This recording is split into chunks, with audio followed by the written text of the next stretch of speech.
Alignment section में, alignment section के अंदर हम जाएंगे और This call is now being recorded. या thank you. Alignment alignment section के अंदर मैंने फिर से वैसे ही किया हुआ है। मैंने यहाँ पर आपको इनपुट टेबल दी हुई है और मैंने इधर पे एक आउटपुट टेबल बनाई हुई है। आप इसको जब इस तरीके से डिजाइन करेंगे तो आप सीख जाएंगे अलाइनमेंट के ज्यादातर फंक्शंस को। अलाइनमेंट ग्रुप ये रहा आपका। अलाइनमेंट ग्रुप के अंदर जो चीजें हैं, पहले ये आपकी पोजीशनिंग बताता है, सेल के अंदर जो आपका कंटेंट है उसको आपको कैसे रखना है वो यहाँ पर दिखाता है। उसके बाद इंडेंटिंग सिखाता है, फिर मर्जिंग एंड सेंटरिंग सिखाता है, रैप टेक्स्ट सिखाता है। ये ज्यादातर चीजें हैं इसके अंदर जो यूज होती हैं। एक बार मैं आपको इनको करके दिखा देता हूँ। थोड़ा सा इंक्रीज द साइज जिससे आपको थोड़ा सा क्लियरली दिख जाए।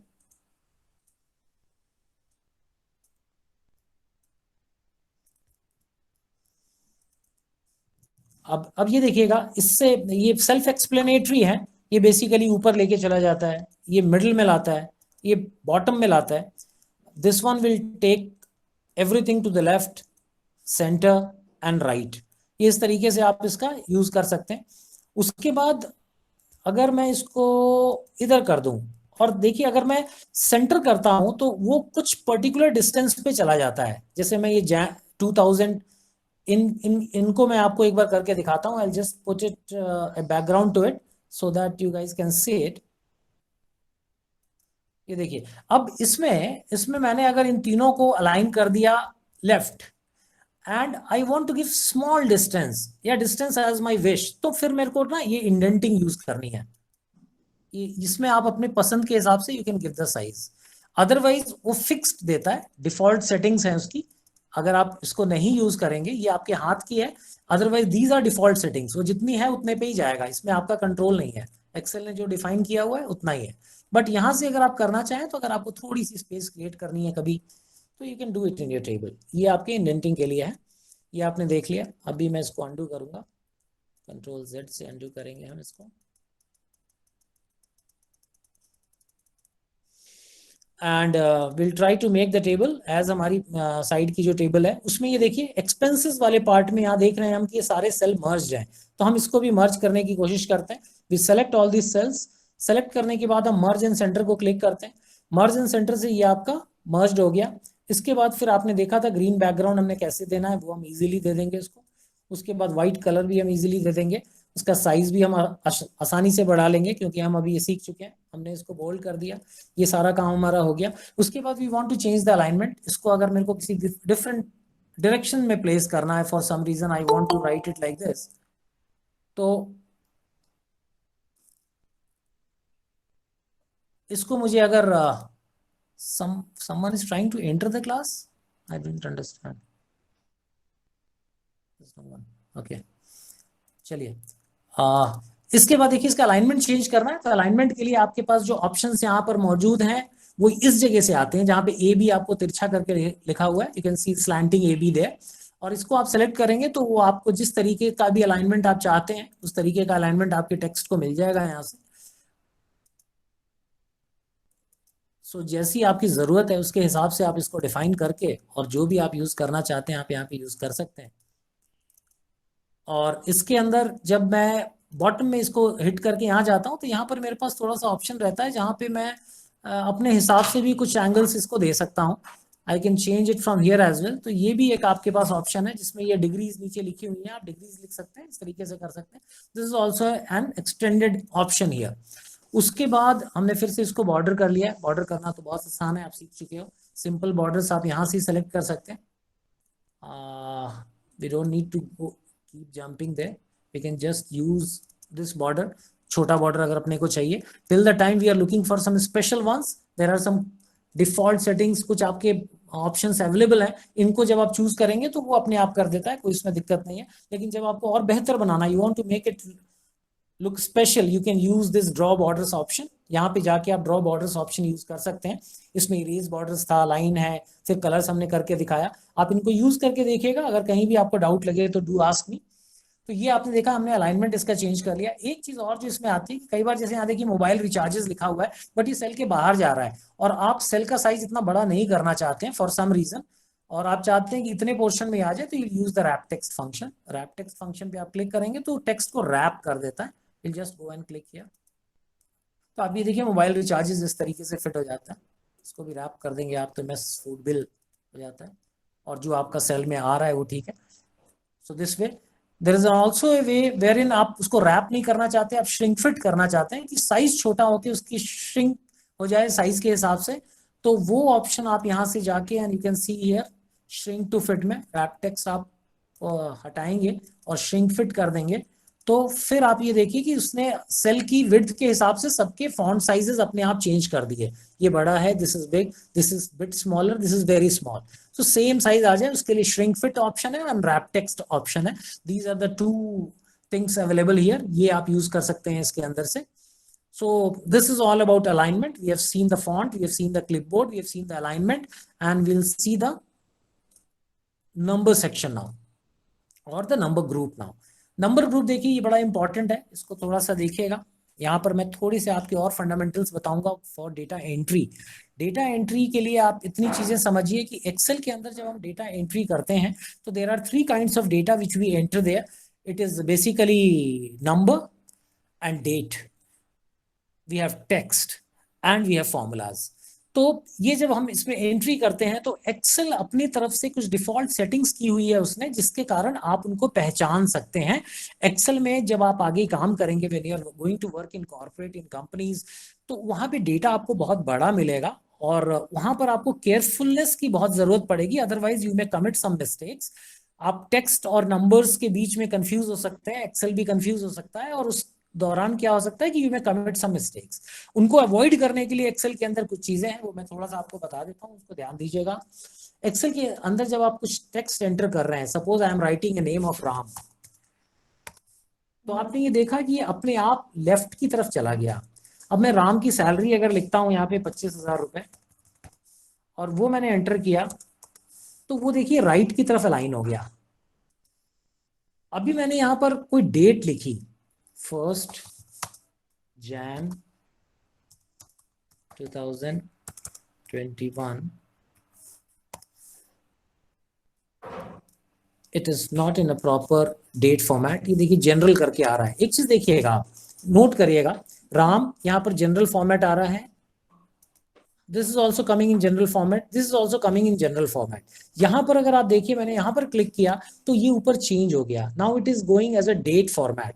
और यहां पर देखिए फिर मैंने क्लिक किया तो it is a customized format, क्योंकि ये अलग तरीके का डेट फॉर्मेट है जो अवेलेबल नहीं है। नंबर के अंदर जब आप इसको क्लिक करेंगे इस ड्रॉप डाउन को, तो you will see there are some options which are available here for formatting purposes, जिसके द्वारा वहां पे फॉर्मेटिंग हो रही है।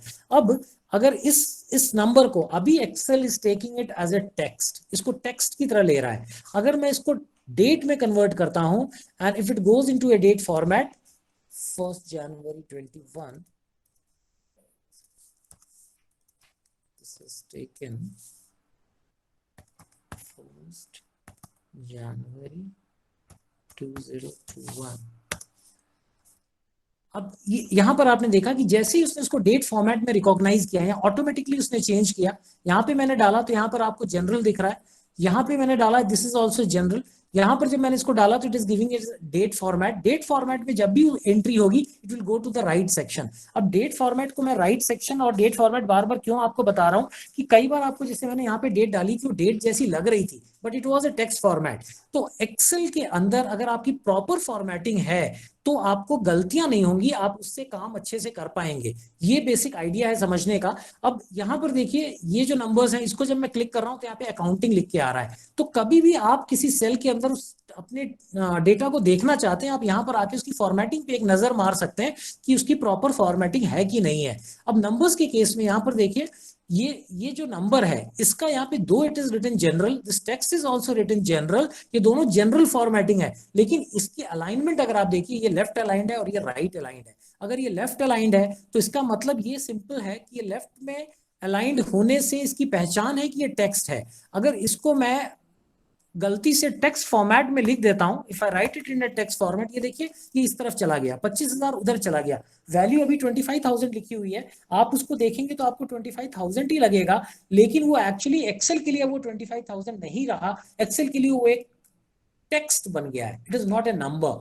और Excel is basically formulas calculations इसके लिए यूज होता है, mostly it is use for your formulas and calculations. So it is very important that आप ऐसी कोई एरर ना हो जाए आपसे जहां पे आप उसको आपकी बड़ी सी टेबल के अंदर कोई डेटा जो है आपके पास नंबर की जगह टेक्स्ट के फॉर्मेट में हो and you may commit a mistake और आपका टोटल या फिर आपके रिजल्ट्स को गलत दे रहा होगा। और वहां पे गलती सिर्फ ये हुई होगी कि कोई चीज ऐसी कर दी आपने, जैसे मैंने यहाँ पे एक छोटा सा पोस्ट ऑफिस लगाया है बस, इसको देखिए मैं हटाऊंगा तो ये इधर आ गया। अब जब आप कंपनी में काम करने जाएंगे, सपोज आप एक टेलीकॉम कंपनी में काम करते हैं या फिर इंश्योरेंस कंपनी में काम करते हैं, तो वहां पर क्या होता है कि फ्रंट एंड पे there is a data collection. जो आपके एम्प्लॉइज ऑफिस में बैठते हैं, शॉप्स में बैठते हैं, वहां से वो फॉर्म फिलअप करते हैं। फॉर्म फिलअप करते वक्त देयर इज ए चांस कि उनसे कुछ मिस्टेक हो जाए। वो 25,000 टाइप कर रहे हैं और उसके पहले गलती से उनसे पोस्ट ऑफिस लग गया एक। तो पोस्ट ऑफिस लगने से क्या हुआ कि वो सडनली वो टेक्स्ट में कन्वर्ट हो गया। अब सिंस ये टेक्स्ट में कन्वर्ट हो गया, तो जब अगर आप उसको आप सम करना चाहते हैं, सपोज उसने पैसे डाले कि 1,000 रुपए किसी से लिए हैं, 10,000 किसी से लिए हैं, और उसने एंट्री की, आपके पास जो डेटा कैसे आएगा, वो वहां से अपलोड होता है सिस्टम्स में, और वहां से कन्वर्ट होकर वो डेटा जब आप फेच करते हो तो you will be getting that data. उस डेटा को फिर आप एनालिसिस के लिए यूज करोगे। यू विल डू द आप फॉर्मूलाज लगाओगे, सेग्रीगेशन करोगे, महीने में कितना कलेक्शन है, डेली कितना कलेक्शन है, ईयरली कितना कलेक्शन है, वहां पे आपको सम टोटल करना पड़ेगा। तो उन सब चीजों में अगर आपके डेटा में इस तरीके की एरर्स आ गई तो आपको मिस्टेक्स हो सकती हैं। So you have to be visually, Excel ने इसलिए बहुत केयरफुली काम किया हुआ है कि वो इन दोनों के अलाइनमेंट को उसने अलग रखा हुआ है, टेक्स्ट और नंबर के। इसको आप थोड़ा सा आपको ध्यान रखना है इस चीज को, इसलिए मैंने आपके 5 मिनट लिए ये बताने के लिए। ये देखिए अगर आप ऐसे करेंगे तो ये आ जाता है 25,000 रुपए।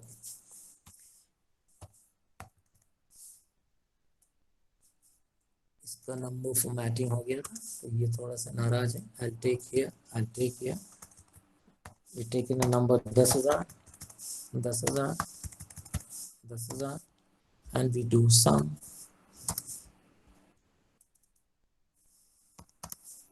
अब एक चीज देखिए, अब आपके पास सपोज ये टेबल है और यहां से देखिए आपके पास एक टेबल है और आपको पता नहीं चल रहा है क्या, इस तरीके से टेबल लगी हुई है और यहाँ पर इसका समेशन है, आपने यहाँ पे सम कर लिया इसका। मैं थोड़ा इसको येलो भी कर देता हूँ ताकि आपको दिखे मैं किस चीज की बात कर रहा हूँ। I just colour it and white it. मैं इनकी बात कर रहा हूँ and I just increase the size of it. Sorry.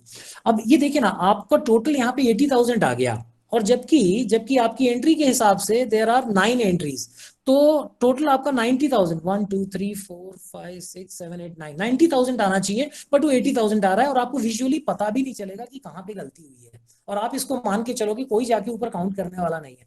तो उसमें क्या है कि आपने अगर इस डेटा को प्रॉपर विड्थ दिया हुआ है, आपका यहाँ देखिए कल्प्रिट आपको यहाँ पे दिख जाएगा कि ओके ये गड़बड़ कर रहा है, और इसकी जैसे ही आप इसका यहाँ पे देखिए आप करेक्शन करेंगे तो देखिए आपका रिजल्ट चेंज होकर 90,000 आ गया। तो मैं ये बताने की कोशिश कर रहा था कि ये आपको आगे काम करते हुए दिक्कत कर सकता है, तो ये जानना आपके लिए बहुत जरूरी है। यू नीड टू नो कि आपका टेक्स्ट और नंबर्स के बीच में जो डिफरेंस है वो आपको क्लैरिटी के साथ समझ में आना चाहिए, नहीं तो आपसे एरर हो सकती है। This was the idea. किसी को कुछ डाउट हो तो पूछ लीजिएगा। हमारे पास 2-4 मिनट और है, मैं ये वाला पोर्शन खत्म करके फिर हम आगे बढ़ेंगे, सॉरी क्लास खत्म करेंगे। ये देखिए इसमें नंबर फॉर्मेटिंग के अंदर मैंने क्या किया हुआ है, इसके लिए हमने इनको सेलेक्ट किया हुआ है। इनको सेलेक्ट करके हम यहाँ पर जाएंगे and will just keep changing the formatting. हमने अकाउंटिंग किया तो ये देखिए रुपीज का साइन लग गया, उसके आगे डेसिमल लग गया। इसमें अलग अलग फॉर्मेट्स हैं, वो आप करके देख सकते हैं। ये डेट्स की फॉर्मेटिंग है, इसको लॉन्ग डेट शॉर्ट डेट आप यहाँ से सेलेक्ट कर सकते हैं। मैं एक को लॉन्ग डेट कर देता हूँ, I do a long date. Long date तो ये देखिए आपका ये लॉन्ग डेट वर्जन आ गया। ये आपका एक शॉर्ट डेट वर्जन है। इसको अगर आपको कस्टमाइज करना है तो you can go to custom, more number formats में जा सकते हैं आप। मोर नंबर फॉर्मेट्स में जाके you can go to custom and you can select any option which is available here. उसको आप यहाँ से चूज कर सकते हैं। MMY का ऑप्शन चूज करेंगे, MMY ही है। अगर मैं डे और MM करना चाहूं तो ये इस तरीके से देखिए वहां जाके हम कस्टम फंक्शन से इस डेट के अपनी इस चीजें चेंज कर सकते हैं। उसके बाद मैंने यहाँ पर टोटल का फॉर्मूला लगाया हुआ है। टोटल का फॉर्मूला बहुत सिंपल होता है, इक्वल टू सम किया हमने, इक्वल टू लिया, इनको सेलेक्ट किया एंड वी एंटर। कॉपी करने के लिए ये वाला मैंने आप लोगों को शायद बताया हुआ है, कॉर्नर में जो प्लस का साइन आता है उसको यूज करके हम पुल करेंगे तो ये आपका समेशन हो जाता है। कॉर्नर में जो पतला प्लस का साइन आ रहा है इसको यूज करके आप पुल करोगे तो दिस हैंडल ये कॉपी करने के काम आता है, फिल हैंडल बोलते हैं इसको, ये फिल करता चला जाता है सेम फॉर्मूले को। इसको हमने फिल कर दिया तो ये आपका रिजल्ट यहाँ पर आ गया। अब मेरे को परसेंटेज कैलकुलेट करनी है। सपोज ये 4000 25,000 का कितना परसेंट है, तो दिस डिवाइडेड बाई दिस हमने किया, तो देखिए ये डेसिमल में आएगा, आपका परसेंटेज नहीं आ रहा है। इसको परसेंटेज निकालने के लिए आपको जाके नंबर्स फॉर्मेट, नंबर्स ग्रुप के अंदर आपको जाके इसको सेलेक्ट करना है and it converts into percentage. इसको मैं क्लिक करूंगा तो मेरा आंसर क्या करेक्ट आएगा। फिल हैंडल से कर रहा हूं, आना चाहिए करेक्ट, लेकिन नहीं आएगा। क्यों नहीं आएगा?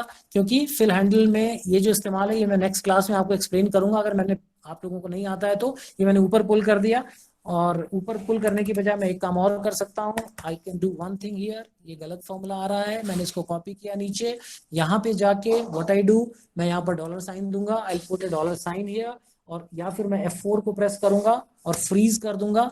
And once I have frozen it here, this goes down, we'll bring it up and then we enter, put a percentage sign here। और अब मैं फॉर्मूले को पुल करूंगा तो मेरा फॉर्मूला गलत नहीं होना चाहिए, बाकी जगह मेरे करेक्ट फॉर्मूला लगने चाहिए। तो यहाँ पर सिर्फ फ्रीजिंग, डिनोमिनेटर फ्रीज किया, क्योंकि डिनोमिनेटर हम चेंज नहीं कर रहे हैं। ये अगर आपकी नहीं समझ में आया तो बताइएगा, मैं फिर से आपको बताऊंगा। And this way we are pulling it. यहाँ पे क्योंकि मैंने फ्रीज नहीं किया था तो ये गलत हो गया। Again I go and freeze the denominator, F4 press किया, फ्रीज किया। अब मैं इसको पुल करूंगा तो then again it should be right. ये करेक्ट आंसर आ गया आपका। ये परसेंटेज वगैरह आपको चूज करना है, नंबर फॉर्मेटिंग चेंज करनी है, नंबर किस डेट फॉर्मेट में है, जनरल में है, अकाउंटिंग में है, वो सारी चीजें आप यहाँ से कर सकते हैं। और इस तरीके से अपने नंबर्स ग्रुप का इस्तेमाल कर सकते हैं। तो आज हमने क्लिपबोर्ड, फॉन्ट, अलाइनमेंट, नंबर, ये 4 सेक्शन देखे हैं। कुछ मिनट है हमारे पास, आपके कुछ डाउट्स हैं तो प्लीज पूछ लीजिए, and else we'll conclude the class। This percentage one percentage percentage वाला फिर से बता, 1 मिनट में बता रहा हूँ। सर उसको फ्रीज कैसे किया? अच्छा ठीक है, वो भी बता देता हूँ, मैं रिपीट कर रहा हूँ। ये देखिए, मैंने इक्वल टू का साइन लिया, न्यूमरेटर लिया और डिनोमिनेटर लिया, यहां तक ले लिया मैंने, और मैंने एंटर किया।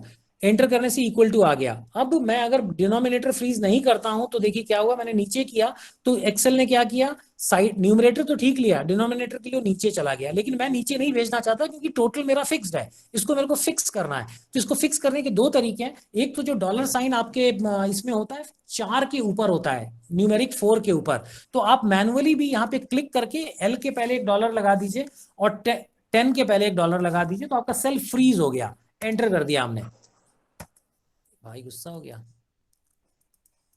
हाँ, हमने नीचे जाके फ्रीज कर दिया, हम ऊपर जाके फ्रीज कर देंगे, फ्रीज हो गया हमारा। एंड इसको जब मैं पुल करूंगा तो अभी ये करेक्ट आ गया। दूसरा इसका एक शॉर्टकट, अच्छा again it is what it is doing. अच्छा यहाँ पर ही फ्रीज कर लेते हैं हम, will freeze it here, will put a dollar sign there, will put a dollar sign. अच्छा, keyboard is creating problem guys, just a second, some problem in my keyboard, give me a second।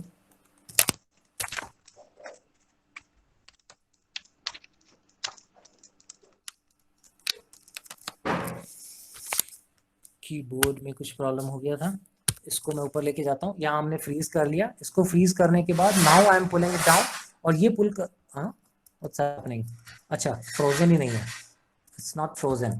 यहाँ पे गए हम and we are using dollar का sign use कर रहे हैं। हमने यहाँ पे डॉलर लगाया और यहाँ पर डॉलर लगाया और हमने एंटर किया, और अब हम इसको पुल करेंगे बिकॉज वो डॉलर साइंस लग चुके हैं, तो ये हमारा करेक्ट आंसर आएगा। दूसरा तरीका देखिए, मैं आपको और एक बताता हूँ, इसका शॉर्टकट, इक्वल टू लिया मैंने, इसको लिया, डिवाइड का साइन लगाया, बॉटम पे लिया, और अब बॉटम को फ्रीज करना है तो देखिए सेल के बीच में लाके F4 का बटन प्रेस करूंगा मैं, तो F4 प्रेस करते ही ऑटोमेटिकली डॉलर साइंस लगा लेता है। F4 is for freezing, F4 is for freezing, ये आपको याद रखना है। इसको मैंने एंटर किया और इसको मैंने परसेंटेज का साइन लगा दिया, और अब मैं जब पुल करूंगा तो ये करेक्ट आंसर आया। तो देखिए 2 चीजें हैं इसके अंदर करने की। अगर आपको नहीं याद आ रहा है कि शॉर्टकट क्या था तो आप डॉलर्स लगा दीजिए सेल एड्रेस में, L के पहले $1, 9 के पहले $1, L9 आपका सेल है तो L के पहले डॉलर लगाया, 9 के पहले डॉलर लगाया। अदरवाइज अगर आपको शॉर्टकट याद रहता है तो आप सिंपली F4 प्रेस कर दीजिए।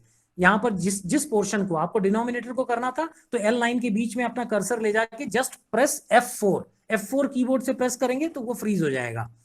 अभी क्लियर है बच्चों? Is it clear to you all guys?